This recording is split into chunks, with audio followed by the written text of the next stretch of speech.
Iran ও ইসরায়েলের সম্ভাব্য যুদ্ধের বিভিন্ন দিক বিশ্লেষণ করেছে সমরবিদরা। বেশিরভাগ বিশ্লেষক ইসরায়েলের প্রতিরক্ষা ব্যবস্থার দুর্বলতার উপর জোর দিয়েছেন। তাদের দাবি, ১৩ এপ্রিল ইসরায়েলে ইরানের হামলায় ইসরায়েলের গর্বের আকাশ প্রতিরক্ষা ব্যবস্থা আয়রন ডোমের দুর্বলতা ফুটে উঠেছে। ইরানি ড্রোন এবং ক্ষেপণাস্ত্র ইসরায়েলের প্রতিরক্ষার দুর্ভেদ্য প্রাচীর অতিক্রম করতে সক্ষম হয়। তবে এই দুর্বলতার কারণ কি? নিকটতম ভবিষ্যতে যদি ইসরায়েল ও ইরান যুদ্ধে অবতীর্ণ হয়, তবে তেল আবিবকে কোন কোন সমস্যার মুখোমুখি হতে হবে? অনুসন্ধানী বিশ্লেষণ করেছে আল জাজিরা।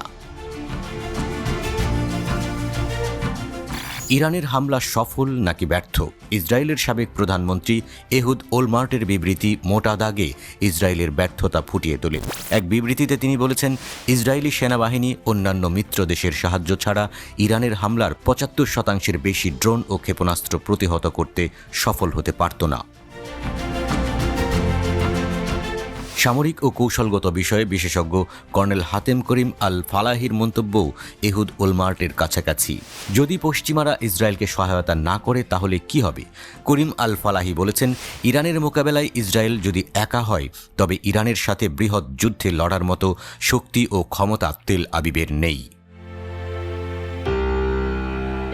কর্নেল হাতেম করিমের বিশ্লেষণ বলছে, ইরানের হামলা ইসরায়েলি সেনাদের দুর্বলতা এবং সক্ষমতা সম্পর্কে বাস্তব সত্য ফাঁস করে দিয়েছে। আকাশ প্রতিরক্ষা ব্যবস্থার দুর্বলতাও স্পষ্ট হয়ে গেছে। আয়রন ডোম আগের তুলনায় আরও বেশি অকার্যকর।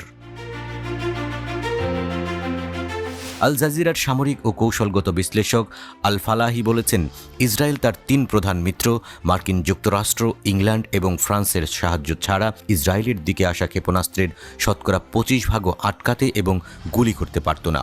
ইসরায়েলের ৩টি আকাশ প্রতিরক্ষা ব্যবস্থা রয়েছে: আয়রন ডোম, ডেভিড স্লিং এবং অ্যারো। এগুলোর বাইরেও ইসরায়েলের আছে ইন্টারসেপ্টর প্লেন এবং বিভিন্ন রকমের আকাশ প্রতিরক্ষা অস্ত্র, যেগুলো শত্রু বিমানকে গুলি করতে কার্যকর অস্ত্র হিসেবে ব্যবহৃত হয়। ইরানি হামলায় বিভ্রান্ত ইসরায়েল। আল জাজিরার প্রতিবেদনে বলা হয়েছে, ইরান ইসরায়েলে হামলার ক্ষেত্রে তাদের উন্নত অস্ত্র ব্যবহার করেনি, শুধুমাত্র তার পুরনো অস্ত্র ব্যবহার করেছে। ইসরায়েলকে বিভ্রান্ত করার জন্য ড্রোনগুলোকে কম গতিতে ইসরায়েলি ভূখণ্ডের দিকে পাঠিয়েছে। পশ্চিমাদের দ্বিমুখী নীতি। আমেরিকা, ইংল্যান্ড এবং ফ্রান্স ১৩ এপ্রিল ইসরায়েলকে লক্ষ্য করে ছোড়া ইরানি ক্ষেপণাস্ত্র এবং ড্রোনগুলোকে প্রতিহত করতে অংশ নিয়েছিল। তারা তেল আবিবের প্রতি সমর্থন ঘোষণা করার পাশাপাশি বলেছিল, তারা এই অঞ্চলে উত্তেজনা বাড়াতে চায় না। পশ্চিমাদের ছাড়া ইসরায়েল অসহায়। আল জাজিরা বিশ্লেষক জোর দিয়ে বলেছেন যে যুদ্ধ শুধুমাত্র ইরান এবং ইসরায়েল অংশগ্রহণ করবে, সেখানে ইসরায়েল পাত্তাই পাবে না।